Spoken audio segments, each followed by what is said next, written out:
Well, hello there everyone, my name's Amy, this is the Opinionated Woman, and welcome to an episode of Crafty Reads, the series where I craft something and we talk about the last 5 books that I've read. Now, if you have been an avid follower of my Crafty Reads series, you would have seen these damn squares before. Well, this is what I'm going to be working on because I feel like I'm going to be working on this blanket for forever and a day because I can't do that many of the same granny square in a row.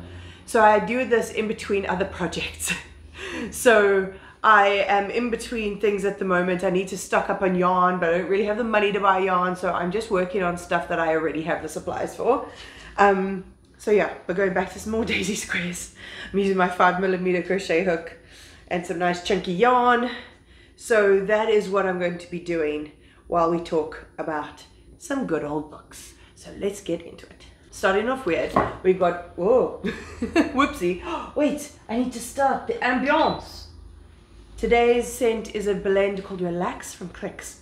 Anyway, the first book I'm going to be talking about is Pieces by Helen Oyeyemi. If you've ever read an Helen Oyeyemi before, she's very surrealist. She's got a lot of like strange storylines that don't follow like reality all of the time, and it's very interesting. So we're following 2 people, Otto and Xavier. So they're going on a mysterious train journey. They don't even know where they're going. They don't even know who's on the train with them, but they're going on this journey. And there's this eccentric woman that lives on the train, and a couple of the people that are there to like, you know, run the way the train works. But other than that, there doesn't seem to be any other actual passengers on the train, and every train car has something different. There's like a paintings, like an art gallery train car and a post office train car, and they have a mongoose with them, which is weird, but it was cool.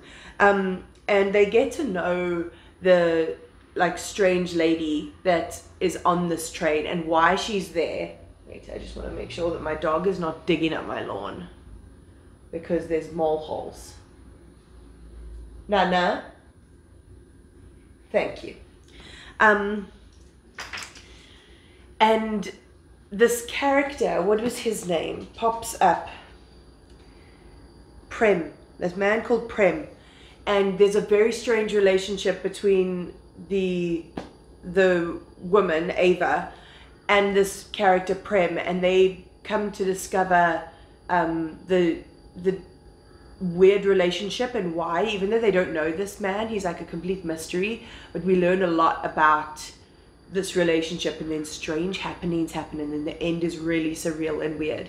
I really enjoyed it. I like, sometimes I was like, I don't know what the fuck is cracking right now, but I am happily along for this ride, and I really enjoyed it. And I have gingerbread on my shelf, so I'm clearly going to keep on reading more of the weird ass Helen Oyeyemi that she produces.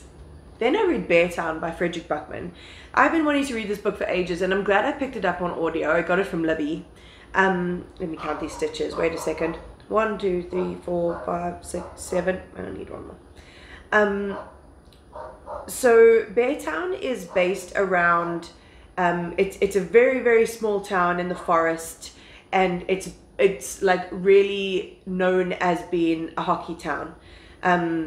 Every inhabitant is obsessed with hockey, like their whole social life, and what everyone's always talking about is about the hockey team, and they really idolize these young boys that are on the hockey side, because of course there's no girls side. It's quite a conservative little town.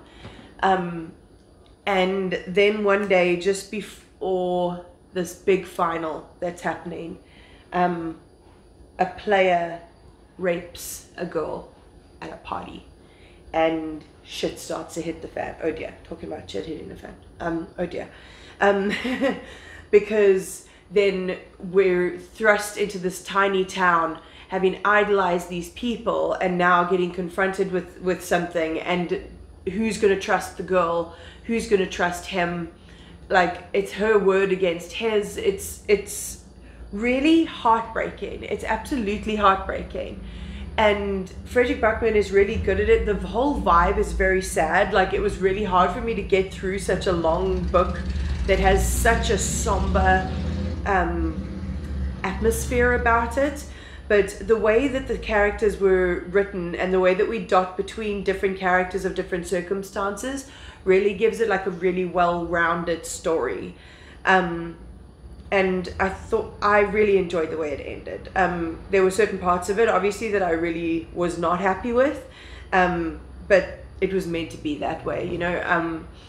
But yeah, there were certain parts of this that I found very cathartic. I'm not going to continue the series though, because I did look, and it's mostly based around the hockey team, and I couldn't give two hoots about hockey, if I was to be honest with you. Ice hockey's not really a thing here. I've never really watched it. It's a very violent sport. It's not really my thing.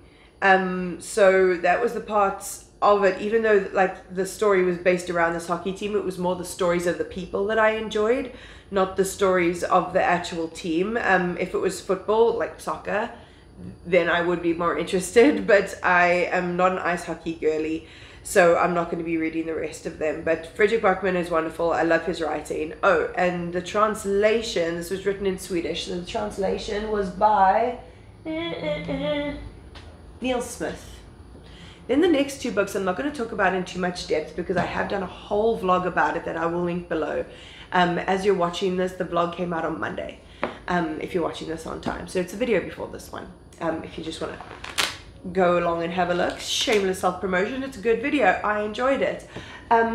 So the next one I read was Come and Get It by Kiley Reid. I picked this up because I really enjoyed Kiley Reid's Such a Fun Age, and I really enjoyed how subtly and like with such nuance, like she tackles certain subjects, and this book was no different. I'm just going to give you a quick overview, and then you got to dive into the vlog. Eek.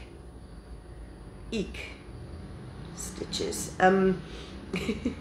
So this book is following, it's basically takes place at this dorm at this university in Arkansas. And one of our main characters is Millie, who's an RA, who is obviously in charge of that dorm. Another character we follow is a student that's at that dorm that's really not having a very good time. And then Agatha, who is coming into the dorm to interview the students and to learn about them. And she finds out that actually she's not going to write, and she's not interviewing them about this book that she wanted to write. She's starting to sort of like eavesdrop on them and learn about their lives more clandestinely and turning it into magazine articles instead of a book. And it's really about these different socioeconomic sort of circumstances and what money means to us and what we'll do for money, and like very subtle racial like microaggressions, all kinds of different interpersonal relationships, and then it culminates in a very unusual way. But if you want to find out, you will have to go to the vlog. Teasing.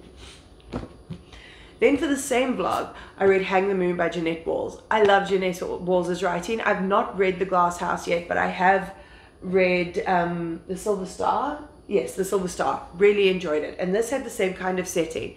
A small town where everybody knows everybody. It's that kind of vibe. So we're following Sally Kincaid, and her father sent her away to go live with her aunt when she was 9, I think. 8, something like that. And she, because her stepmother didn't like her, and when the stepmother dies, he calls her back. And we get the impression that Sally is going to now have to very much get used to living underneath her father's thumb with her younger brother, and like reintegrate back into the town. But events twist and change so much in this book, it's actually insane. So we are thrown across a trajectory of like a couple of years following the different circumstances that Sally is under, and it's really gripping, and she's a really strong feminist character, like even with all of the shit that's thrown at her. But I go into more detail, as I said, in the blog. And then lastly, Me Talk Pretty One Day by David Sedaris. I'd heard of David Sedaris, like that he was a very famous humorist and essayist. I've like heard little clips of interviews with him before, but I was at the Milnerton flea market, and we were at the book stand, and my brother said, have you ever read from him? He's gay and he's really funny. I was like, well, that's a way to sell it to me, Phil.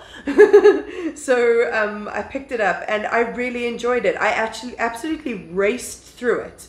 I got through it at a remarkable pace.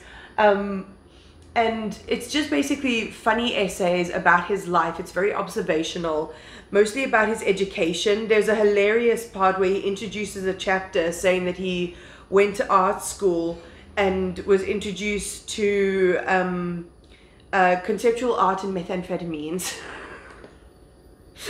He's just like really raw and honest about it, and as an addict myself, I really appreciated that. And there were other parts of it that I also really enjoyed about him living in France, because he went and studied French in France with his husband Hugh. And there's some absolutely hilarious tales from those stories that he has to tell. His whole like tone is so easy to read. It's like having a chat with a pal. I really enjoyed it, and like I would definitely pick him up in the future if I ever saw him at another secondhand store. Yeah, just a good old funny time. And I have not even made one square. I've made a daisy. So cute, so nice. Anyway, that is the end of my Crafty Reads. I feel like that went by really fast. I'm gonna have to check the footage and see if that was really fast.